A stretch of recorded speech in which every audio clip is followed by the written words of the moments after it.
Have you ever looked back at an old photo and thought, wow, those were the good days, even if at the time things didn't feel that great? Maybe you remember school as carefree, old friendships as stronger, or even tough times as somehow simpler. It's a strange feeling. The past seems to glow a little brighter than the present, but why does this happen? Why do moments from years ago often feel better than they actually were?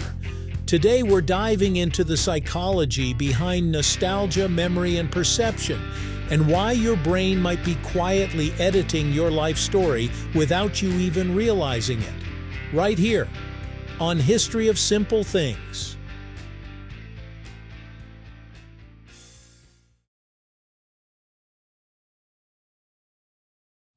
First things first, your brain is not a camera. It doesn't store memories as exact, unchanging recordings. Instead, memory works more like a storyteller. Every time you recall something, your brain reconstructs it using bits of information, emotions, and context. Over time, small details fade. The boring, stressful, or painful parts tend to weaken or disappear, while emotionally meaningful moments stick around. This process is called memory reconstruction, and it means your past is constantly being reshaped. So when you think back to better times, you're not actually replaying the past. You're experiencing a version of it that's been softened, edited, and sometimes even improved. Here's where things get even more interesting. Psychologists have identified something called the fading affect bias. This is the tendency for negative emotions tied to memories to fade faster than positive ones. Think about a stressful exam you once had. At the time, it might have felt overwhelming, but years later, you probably remember the laughs with friends afterward more than the anxiety itself. This emotional imbalance creates a kind of highlight reel effect. The good stays vivid, the bad fades into the background, and what you're left with feels like a happier version of reality. When you look back fondly on the past, you're experiencing nostalgia. And nostalgia isn't just about remembering, it's about feeling. Research in psychology shows that nostalgia can actually boost mood, increase feelings of social connection, and even make life feel more meaningful. It's like your brain's built-in comfort mechanism. But here's the catch: nostalgia tends to highlight meaningful emotional moments, birthdays, friendships, milestones, while quietly skipping over the everyday struggles that were happening at the same time. So the past doesn't just seem better because it was. It seems better because your brain focuses on the parts that matter most emotionally. Another reason the past feels better is because the present is complicated.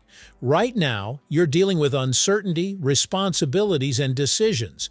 The future is unknown, and that can be stressful. But the past?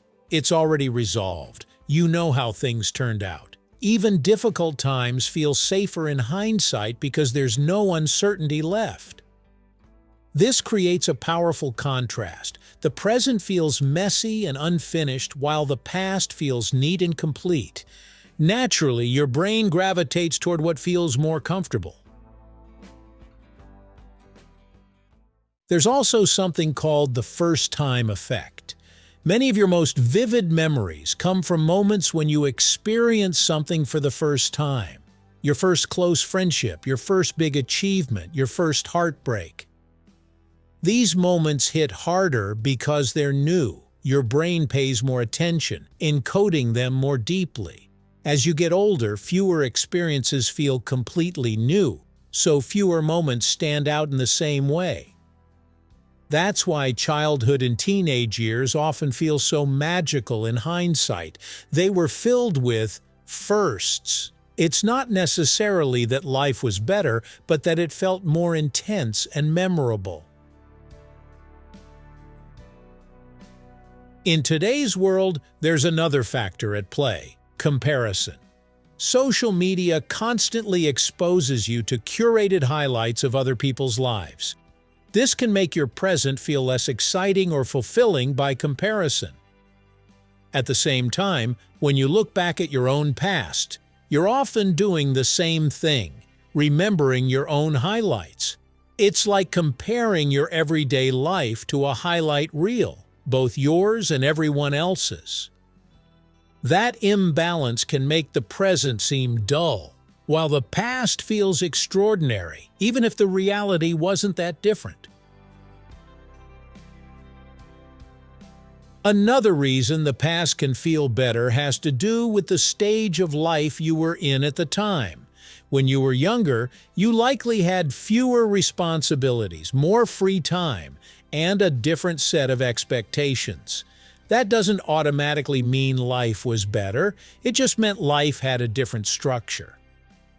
As people move through life, priorities shift. Work, bills, and long-term responsibilities naturally take up more space in your mind. Because of this, earlier stages of life can feel lighter in comparison, even if they came with their own challenges. It's not just the memories that feel different, it's the version of you experiencing them.